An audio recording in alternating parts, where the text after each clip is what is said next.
to use this app called Computer Literacy Kaiwa DIW. Let me open it. Now these are interactive worksheets for computer literacy. So we have activities that children do and they are marked, and then you can save the worksheets. So this is the first page that you will see. We have this logo here which you can change. We assume you'd want one for your school to be the one on every worksheet. So you can click this button to browse, then you go where there are your pictures. You browse where you have your school badge. Then you also have to consider the section. The pictures shown here are in JPEG format, but your badge may be in PNG. Many times the school badges are in PNG format, so you have to click the down arrow here and then you come and select this. All this until you see your badge in the location where you saved it. Then when you reach it, you just click on it. Assuming it was this one, you click on it, then you say open. But I'm not going to change because I don't have any badge. Now, then the second thing, you write the name, but you can also write the name from here. And then the school is important. On the worksheets, there is no other place to write a school, so you have to put it here. And the school, you should not miss the school name, because some questions use the name you put here. So if you didn't put a name here, that question will have a blank space and it won't make sense. You will be wondering, how is this sentence like this? What were they meaning? Because something was missing. Then class, you can put any class here. Let me just put a normal class, grade 3. But you can also put a class here. Then facilitator or teacher, let me say teacher. Or you can also put the teacher here. Then the other thing that you'd want to do is to change the colors. Now you can change the color to any you want. For example, this one, this one, this one, this one. Or sometimes if you are very color specific, maybe one that looks like your school uniform, you can come to this section and adjust it manually. But these are color codes, but you may not know the code. Actually, you can even just type here. But you may not know the color code for your school. So what you do, open any program, EasyWord, go to insert and insert any shape. Let's say this one, any shape. Then go to the format tab, come to shape fill, more colors. We're looking for color code. Adjust the color you want, this one. Then these are the color codes for that color, for the color you've adjusted. So you copy these values, red, the first one is red, green, blue. Then I'm going to cancel this because I don't need it. Then you come to the section and then put the value for red here, the value for green here, and the value for blue here. It will adjust. Then the other thing that you need to know about this is these buttons here. We have the home page, the menu, reload the page, activation. This is a picture. If you want to take a snapshot of this, maybe you want to use it as the cover page for the worksheets, because at the end you can print the worksheet cover page out. This is the home page. Then you can go to this one. This is the menu. Now these are the activities, all of them. When you put your mouse on an activity, it will show the name here of that activity, what the activity is about. Then you have these. Now these ones help you to group these activities. For example, if you want only mouse and keyboard activities, you click here. They give you only mouse and keyboard activities. Then you can click back, hardware only. Then cables and ports. For example, if you click on any, the activity comes here. Then file management, for example, the folder window, where they're supposed to drag and name the parts of the folder. Then software, the apps, for example, this, where they're supposed to put to match the names to the app logos. Then inside the PC, for example, this parts inside the PC like RAM, hard disk. Then you have more. So these buttons help you to group the activities. Then you have these numbers here. Now these are levels. These levels help from 1 to 5. They help you show activities that can be done by, for example, a beginner or advanced learners. For example, level 1 is P1 and P2. So here they put activities that can be done by P1 and P2. Why not just P1, P2? We've seen that different schools have a different way of teaching these things. So some things that are taught in P2 in some schools, in others they are taught in P1. But we know a general age category that P1 and P2 can do such activities. So they can do the first one, this one, mouse, then backspace and delete button, then naming hardware. This one P1 and P2s can do. Then when you go to level 2, that's P3 and P4. So P3 and P4, that's a bit advanced. They start typing advanced sentences like that, typing question marks and apostrophes and quotations. That is P3, P4. Then P4, P5. Now they also continue with typing. We want them to practice typing a lot. Then hardware, advanced hardware like ports and cables, things like this, to know where to connect each cable. That is just an example of an activity P4, P5 do. Then this one is P5, P6. You know, they have to be able to differentiate between software and hardware. Things like system software, you can teach it to P5, so P6. Some schools they teach it in P6, others they teach it in P5. But I've taught it to that age group, P5, and they get it well. Then internet browsers, P5, and many schools P5s are already using the internet, so it's logical that they should know the apps used to browse the internet. Then and so many others. Then we have level 5. This is the last one. This is primary 6 to primary 7. Now this is the most advanced work. We have file formats. File formats, file apps, and they have file formats, associations, system specifications. This is often ignored even at all level, but actually it's one of the most important things when you enter the world of computing. You have to know which computer can run your software depending on the kind of work you're going to do. But often I don't know why such things miss in the curriculum, yet they are very critical. Then storage conversion. Okay, this one is done, which is normally done in senior 3-4, but P5s can do it. They've learned how to convert kilograms and grams, so they can also convert these. I've done it with P6 and they've done it very well. Then shortcuts. Shortcuts, actually even P5 can do this. So these are the activities. Then let me go back to the menu. Now let me go back to number 1. Now we're going to look at how to do these activities. So let me cross over. Now we have the menu here and then the work the side on the right hand side. So this is activity number 1. This is P1. This is the first activity. Even if you're teaching let's say P7's computer for the very first time, this should be their first activity. So here they're learning how to use a mouse. Each of these babies has a title, double click, right click, so you click accordingly. Now before you start the exercise, you have to fill in your name here, then class, then this is optional, but let me just put anything. I put teacher Cedric or Mr. Cedric, anything. Then you come here and do the needful. Here they say double click, so I have to double click on it. Right click, left click, double click.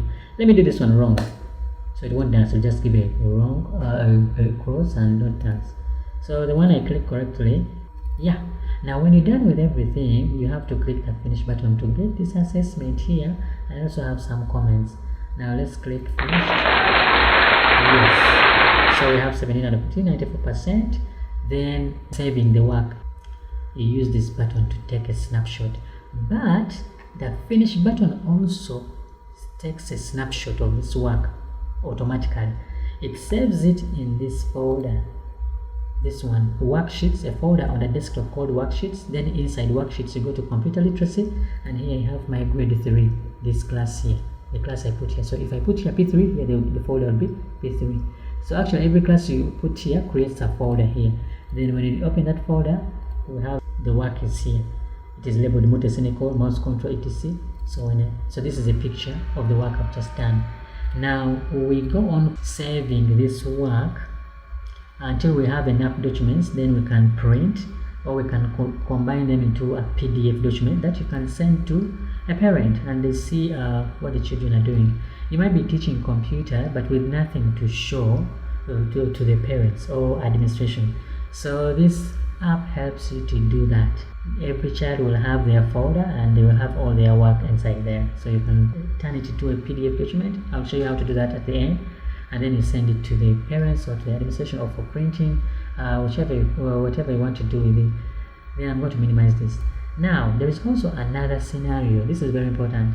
Many schools do not have a 1-to-1 ratio of computer learner. So what they do, you find that 2 to 3 children are using the same computer.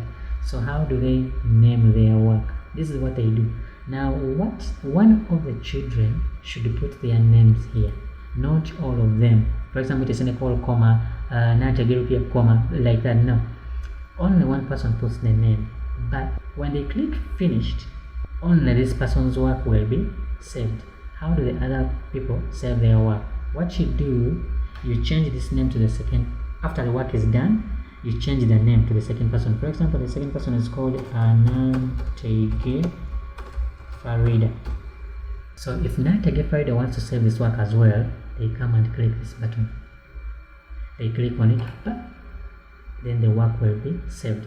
But it will be saved in this directory, documents, literacy, grade 3. Yeah. So it will be saved in documents. Let me go there now. This is very important. Documents, then what? Computer literacy. I'm just going to press C for computer literacy. C6 there. Then grade 3 is the class. Then we have Mutesi, no? We have Nantege Farida here. This is where you find the work. Nantege Farida. Or you can just come to documents and search the name you put here. That's also another way of getting to it. Then I'm going to close this. Then you put in another name, assuming there were 3. Then another one can be Najingo, let's say Kathy. Then I also click and their work will also be saved. So when I go back here, grade 3, this is Najingo Kathy.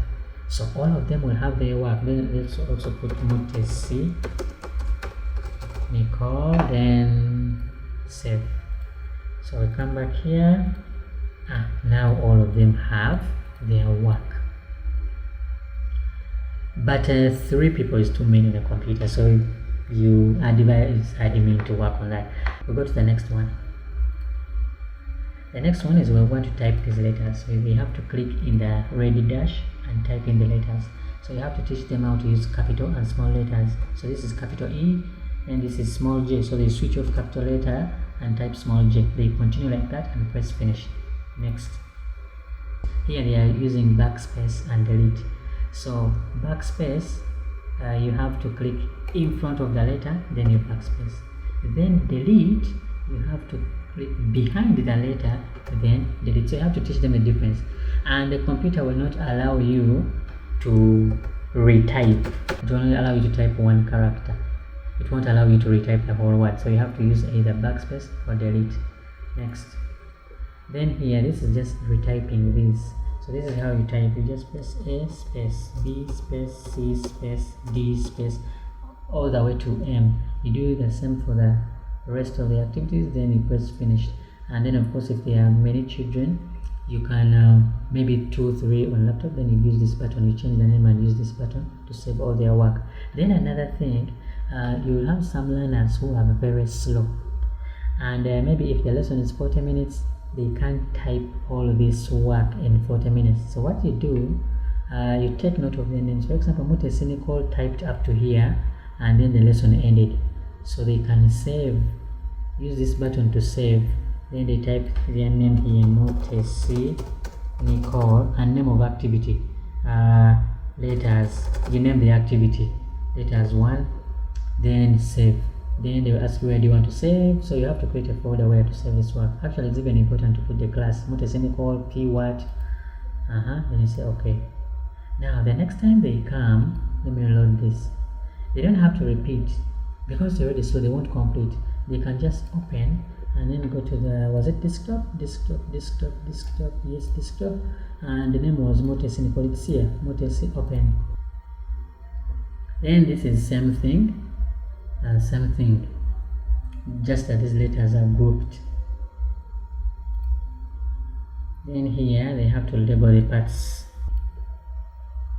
Then here they're using the shift. So introduction to the shift key. Now they have to first press shift, keep holding shift and then type the symbol. Then click in the next dash. Yeah, so they continue like that up to the end. Then this is using the shift key still. Now we're going to use shift key to type the capital letters. This time we're not using caps lock, so you have to first switch caps lock off. Then you press and hold the shift key, then you type letter A, it becomes capital. Now when you leave shift and type A again, it becomes small, it is a small A. then single space. Now this is also where children get most problems, do mistakes. They like to put a very big space like that, so it has to be a single space. Then shift, keep holding shift, B, then B. So you do the same for all these, even these symbols. You just type the symbol, then shift, and then press the same symbol, then you press backspace. So you do the same, except here there is a difference. 6, then comma, no space, then 166, then space. So this is how you type these numbers. Then here again, this is a bit different. 19, shift, plus sign, then another 19, equal sign, the same button which has a plus but without using shift.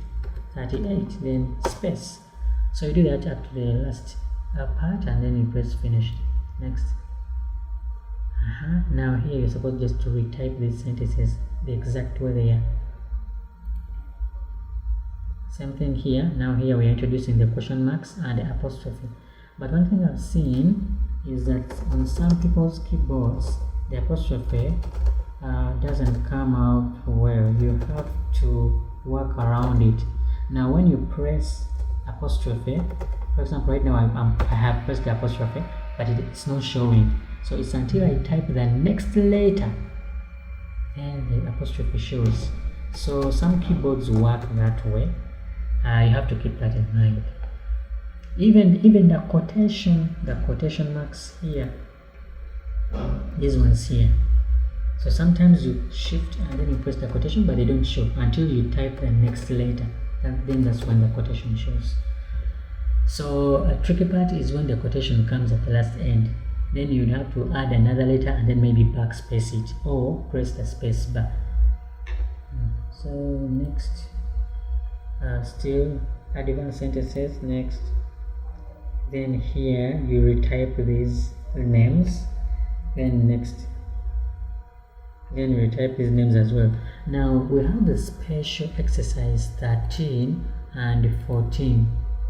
Now exercise 13, this one here, has an you can customize it. You can set your own sentences here.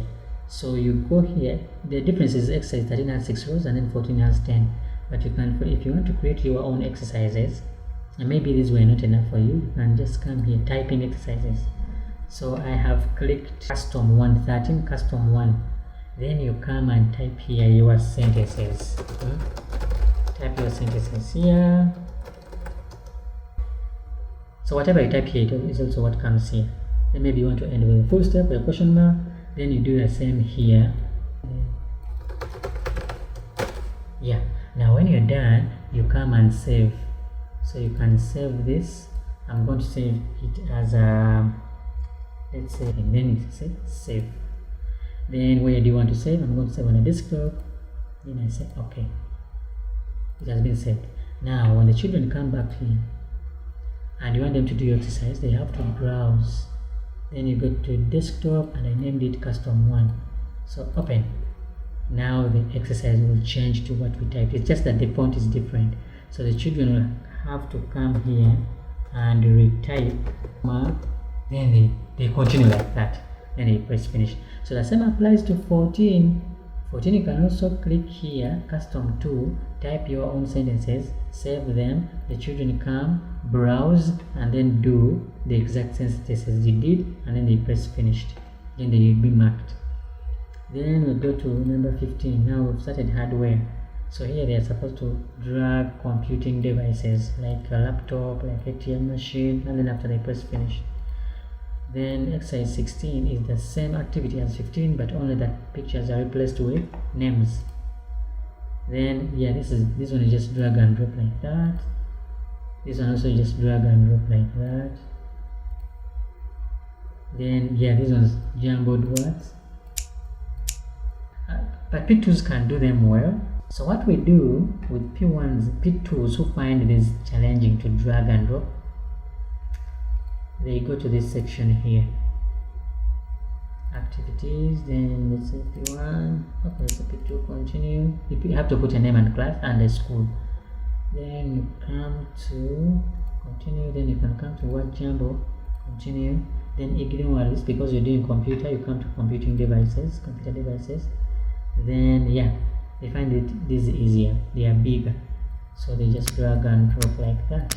Now this activity, all this activity can be done by P2 by second term. Second term they can do all this and pass it 100%. Second or third term they can do all these activities. Projector. Now some people thought this was hard for P2, but it's actually very simple. Children name things like cockroach and butterfly at that level, so these ones are very simple. I have done it with the P2, so I've done the same activities with P2 in different schools, and they've done it very well. Scanner, then they do the next up to the end, and when you're done they say finished. Then if you want to save this work, I click this button, it will be saved in a folder using this name somewhere in documents, a folder called GCS. This one also has a different video, so it's the video. Then I'm going to go back to this section, then here there's nothing. Then you go to missing letters, PC devices, and they can also do this missing letters. Yes, they can also do these missing letters. P2 third term, P3 they can do this. Actually P2 can do this. I've done this with P2. Then you can also go to blanks, then you go to computing devices. Yes, they do this. P2, P3, P2 third term, P3. They can retype these after doing the other activities where you give them jumbled words, jumbled letters. Here they can now, the task they have is to retype those letters without seeing them, but they first have to do the other activities, the one with jumbled letters, and then filling in the missing letters, so they gradually come to this. Then yeah, blanks, then come to the second blanks, PC devices. Yeah, this is also another category, so they type in the names of these. But I think this is P3 because there are some devices that we don't look at in P2, like external hard drive. It may be difficult to understand. Then the rest are simple. Joystick, they can understand. Smartphone, these ones they can understand. Then let's go back to this. So you can use either of the activities as you see fit. Then now this one P2 can do, then P1, because they have an answer back here, so they just have to know where these words go by retyping them here. Then here, yeah, now here they have to retype without the answer back. Then here again, just drag and drop. This is easy. Then here, now this is about P4. P4 is when we start learning input, output, and storage devices. That's when we categorize. I did it with P3s and they got all confused, and in different schools they got mixed up. But P4s are old enough to learn the difference between an input device, a storage device, and an output device. P4. If they are old enough to understand this, I've done this with P4 and it was good. Then next, input devices, but this time they are giving you names instead of pictures. Then now here, this is against P4, and if you have good P3s, they can also understand this, but maybe you have to give them less devices. P3, but P4 can do all of them. USB, which devices do we connect to the USB port? So you have the flash disk, you have a scanner, you have a printer, you have a mouse, you have a DVD, no. Projector, no. Projector goes to VGA, memory card, no. Then we have a fridge that it doesn't go anywhere. Speakers go to audio ports, even that. Monitor here, monitor here, monitor there. Microphone there. Yeah, so when you click finish. Yeah, so that is how you do this activity. Then this is the same activity, but this time you're given names instead of pictures. Then you have to label the cables. Just a DVI cable, where is it? It's here, sound cable. Yeah, all this is P4, P5. Then well, you have to match where the cables go. Yeah, like that. This one doesn't go anywhere. VGA goes here. Yeah. And we encourage you to teach learners. You have to have a desktop for presentation. You have to actually make the learners connect the cables. They can do it in turns. If you have a computer lab, you can dismantle maybe 4 or 5 computers, and then you make groups of 3 or 2, then they assemble them. They actually fix them. But we have video demonstrations in this. This is where you get the power of digital presentation. So we also have video presentation, video demonstration of how you connect these things. So if this is not applicable, if what I've just said is not applicable in school, then you can use our other resource. Then yeah, you go here, you type the names here, for example HDMI space cable. You go on doing that. Then now these are ports, USB ports. Yeah, so you name the rest like that. Then how we have to name this port. This is Ethernet port, like that. Then now here we have to match these devices where they are connected. The keyboard goes there, printer goes there, laptop is connected in the Ethernet port, microphone, audio ports. Now it is important to note that there are microphones and some speakers which can be connected in the USB port. But for these activities, put them in the audio ports only. Don't put them in the USB ports. Router, modem can be put Internet port, speakers there, VGA, projector and monitor, then flash disk also goes to there, USBs. So a bulb doesn't go anywhere. This is just a decoder. Then same activity using names. Then now we have to put the cables. This one doesn't go anywhere. That cable goes there, and this one goes there. This one doesn't go anywhere. And then VGA goes there, and then Ethernet cable goes there. Then here you have to write the names. Now 33 is this. These are audio ports. Then 15 is Ethernet port, etc. Then you go to this one. Now here you start file management. This is a desktop area, so you name like that. Start menu button is this one. Start menu is this. So you do that. Then you have the folder window. So we have the files. These are the files. Then we have search areas. This. Then you have preview pane. Preview pane is this. Then you have the folder name goes there. Folders, etc. Navigation pane, etc. Then we have the creating directories. Now I made a separate video for this. It's a bit technical, but P3s and P4s can do this. P3, P4. P3 can do this. P3 third term, they can create these directories. Then and if you explain to them well, even P3 second term can do it. But this, where they have to browse after creating the directory and the files wanted, they have to browse. Now this is P4. I did it with P3s, but we almost spent 3 lessons there, so you might just do it in P4. Then next, then software and apps. This is still P4. By now, even P3 that time, they have to know which ones are apps. You relate with their tabs. They already have tabs. Then which ones is hardware. Now hardware, computer hardware. So GTA, this is a game. This is an app. CD-ROM is hardware. SmartDev antivirus. P3. Then RAM chip Excel is an app. And next, now here they have to identify these programs. And you have Mozilla is that, then Paint, Nowhere, then Access, then you have PDF. And this is again P4, P5. Then you have these again more apps. You have to identify them. Then you have documents, pictures. This one's P3 can P4, P3, P4. They can do this. So documents, programs for documents, films and TVs, video and sound. Enter these pictures. MS PowerPoint is the document, and the picture program. But it's P3 when you start talking about computer apps, so you might do that. Then again, same activity, but this time you're using the logos, so they have to recognize which programs are represented by these logos. Then we have system software. Now this is P5, P6. So which of these is system software and application? We do this in P5 and P6, and they do it very well. Android is system. iPhone, no, it doesn't go anywhere. It's a device. This goes here. Then Linux is system. macOS application. Techno is not. Windows 10 is system. Techno, Dell, this don't go anywhere. So this is P5 and P6. Then operating systems, so macOS is that, iOS is this, Windows is that, etc. Then document files, so we have, okay, then now this is P6. Documents, file, we're looking at file extensions here, and doc is documents. PPT is also document. VOB is video, PNG is picture, XLS is document.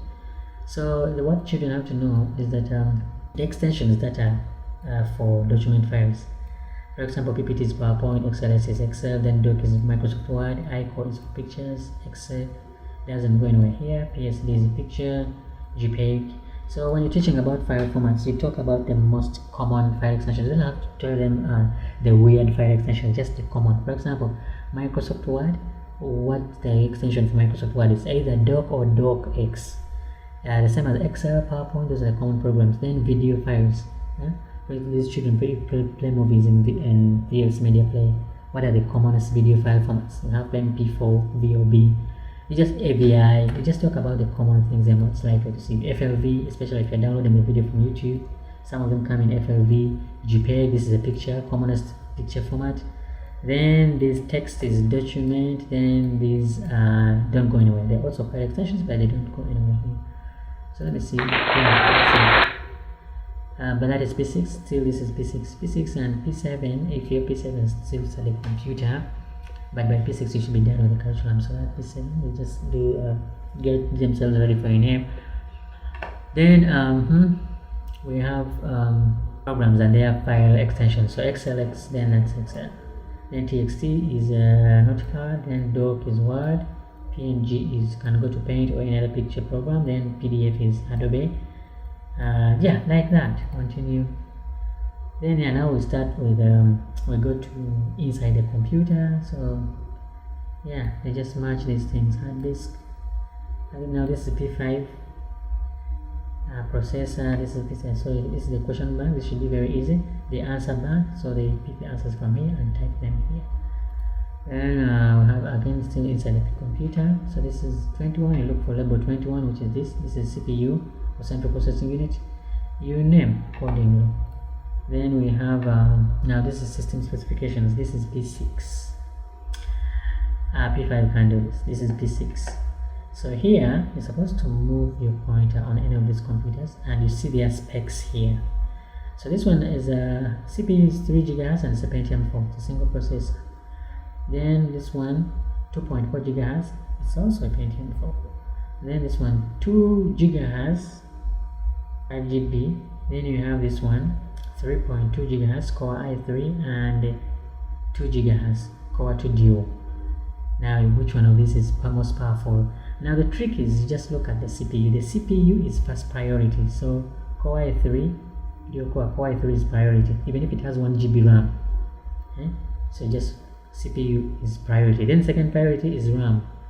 Then okay, we're still looking at CPUs. Actually you can even just look for CPUs. You only look at RAM if the CPUs are the same. Then this is goes here. This is Duo Core. Then this is a single processor,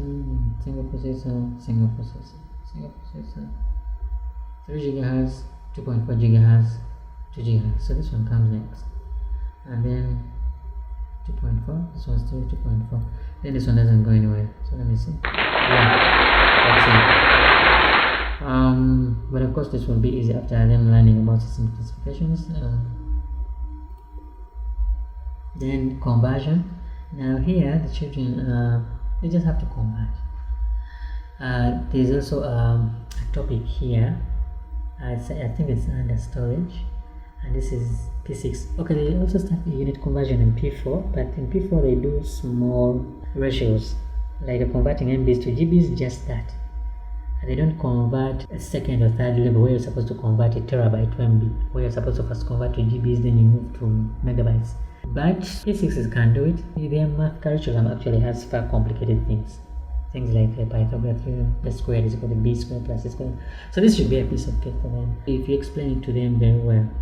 And they are also allowed to use a calculator. Now I could have made this 1000, but if they are allowed to use a calculator, then you can even make it the exact figure 1024, the common ratio. Some are already done, but you can use a system calculator to do them. For example, if I want to convert GBs to KBs, terabytes to gigabytes, I have to multiply by this factor here. Moving from big to small, I multiply. From small to big, I divide. So terabytes, that will be 62.84 times 1024, the common factor. How many times do you multiply 1024? There's only one step from GBs to terabytes. If it was MB, I would have multiplied 1024 again times 1024, because there are two steps to reach from terabytes to MBs. You have to move 2 units down. So the answer here would be 64. What? This would be the answer. So you type it here. Then next, I think this is the end. This is system security. Okay, system security. Here you're required to click on apps that are used for system security. Apps like Avast, Kaspersky, Avira, McAfee, and Smartdown. Yeah. Then lastly, we have internet browsers. So here you're supposed to click on internet browsers. Yeah. So those are the activities in summary. Now I also promised to show you how you combine the children's work into one document. Now some people use, for example, if this was the work, let me go to, yeah, let me assume this is work for one person. This is what you do. Now I have a program called Foxit. Other people have the most common one, Adobe Acrobat, but I find Foxit very easier. It's not very common, but it's very easy. It does things in a straightforward way. Now I want to combine this into one document. This is what I'm going to do. You have to have Foxit. You can download it. Then I'm going to select all of these. Then you right click on one which you want to be the first one. Right click on it. Then you go to combine files in Foxit Phantom. Coming. So here you can put them in order. Then you unclick this. You don't want this. Then say convert.